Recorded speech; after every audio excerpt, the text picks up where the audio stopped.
Idi Amin Dada, Big Daddy, Butcher of Uganda, Cannibal, and the last King of Scotland. In 1971, General Idi Amin overthrew the elected government of Milton Obote and declared himself President of Uganda, launching a merciless 8-year regime of terror in which an estimated 300,000 civilians were massacred. His expulsion of all Indian and Pakistani citizens in 1972, along with ever-increasing military expenditure, brought about Uganda's economic decline, an impact still felt today.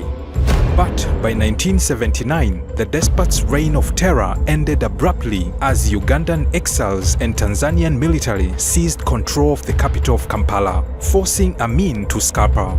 Never brought to justice for his heinous crimes, Idi Amin lived out the remainder of his life under the protection of the royal family in Saudi Arabia. But just who was Idi Amin Dada, the purported survivor of no less than 14 assassination attempts? And how did he become the most widely known and feared Ugandan in world history? And how did the self-proclaimed last King of Scotland, Idi Amin, rise from the humble roots to presidential power ruled over with an iron fist? Over the course of this video, we will provide an overview of his maniacal reign and how Amin and his military dictatorship would commit unimaginable atrocities, leading him to become renowned globally as the Butcher of Uganda. Born into the Kakwa ethnic group, Amin was allegedly born in Koboko, northwestern Uganda, a primarily Muslim community, to the son of a farmer and a former British colonial officer. Idi grew up in a polygamous family as the son of a self-proclaimed witch and attended Islamic and missionary schooling but received limited formal education. Amin's father, despite claims he abandoned his son, played a significant role in shaping young Amin's view and had encouraged his son to pursue a military career. By 1946, Amin had enlisted within the King's African Rifles, a regiment of the British colonial army, initially serving as the assistant cook. The 6'4" hulking giant soared through the officers' ranks, serving in Kenya during the Mau Mau revolt from 1952 to 1956. However, it was inside the boxing ring that Amin was really proving to be a big hit and something of a handful. From 1951 until 1960, Amin would reign as the undisputed light heavyweight boxing champion of Africa, and by 1962, Idi received the Effendi title, the highest rank for a black African soldier within the KAR. But Idi Amin now had set his sights firmly on winning outside the ring.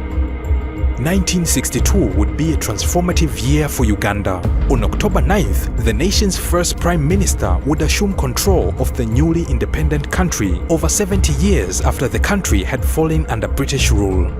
Idi Amin served as a top-ranking officer within the independent military under the nation's first independent minister, Milton Obote. Over the years, Idi became close to Minister Obote's inner circle, and he was laterally promoted to Chief of the Ugandan Army and Navy by 1966.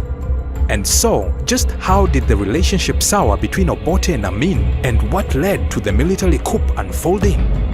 January 25, 1971, embattled President Obote headed overseas to Singapore for a meeting of the Commonwealth heads of government. Prior to departure, he had ordered the arrest of Idi Amin, believing he was responsible for a failed assassination attempt on his life. Obote was facing increased criticism for his authoritarian style of governance and his lackluster handling of the economy. Political instability had rocked Kampala for the first time post-independence. Meanwhile, Idi Amin had meticulously planned his assault at the leadership, building trust with the key stakeholders over many months. Propped up by the Simba Battalion and the Malire Mechanized Regiment, Amin had high-ranking military officials in pocket, royal and ready for battle. As dawn broke over the Kampala skyline, military units were assembling at the flanks of the city. Amin's troops seized the airwaves of Ugandan broadcasters with radio messages, bombarding city residents with instructions. Later, Amin himself would take the wireless, announcing the coup necessary to save Uganda from corruption under President Obote's regime.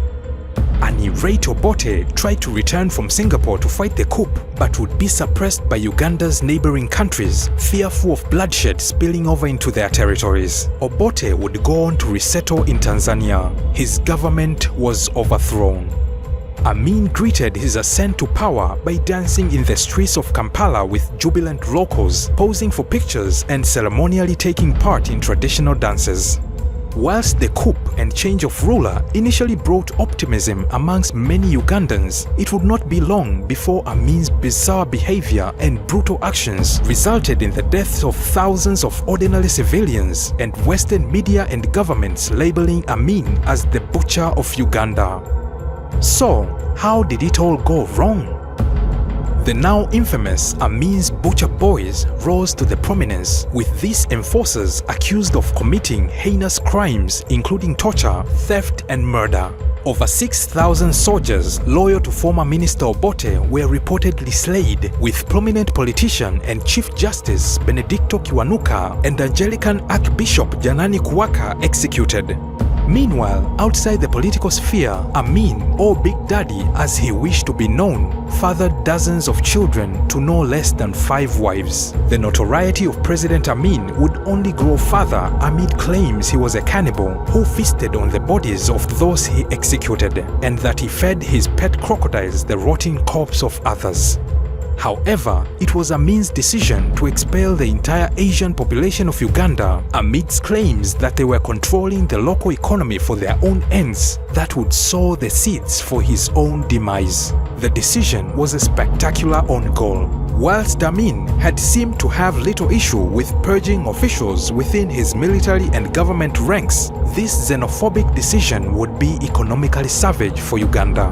Vital skills, goods and services for agriculture and manufacturing slipped out of the economy in an ironic twist, as Amin believed his actions were returning power back to the ethnic Ugandans. Later, US President Jimmy Carter would cut off aid to Uganda and remarked that Amin's policies disgusted the entire civilized world.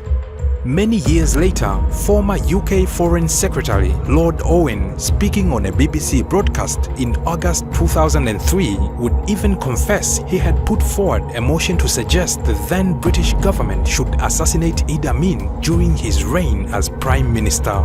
Lord Owen would contend that the Amin regime goes down in the scale of Pol Pot as one of the worst of all African regimes. Reflecting on the atrocities that Amin was able to commit further, Lord Owen considered for sheer personal greed, callousness and bitterness. It's a disgrace on us all that he was allowed to stay in office for as long as he did. It was, however, late 1970s before the Amin regime really started to crumble. Amin had borne a grudge against the Israeli state since 1972 after a request of arms and money to fight Tanzania was rejected out of hand. Seething from this rejection, his chance to enact revenge arrived when Air France flight number 139, traveling on June 27, 1976, from Tel Aviv to Paris, was hijacked by a group of terrorists associated with the Popular Front for the Liberation of Palestine (PFLP) and the German Revolutionary Cell. The hijackers, armed with firearms and hand grenades, took control of the plane with 248 passengers and 12 crew members on board.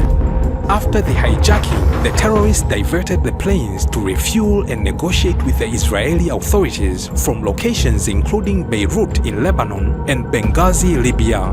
During these stops, the hijackers had released some non-Israeli passengers but kept all Jewish passengers as hostages.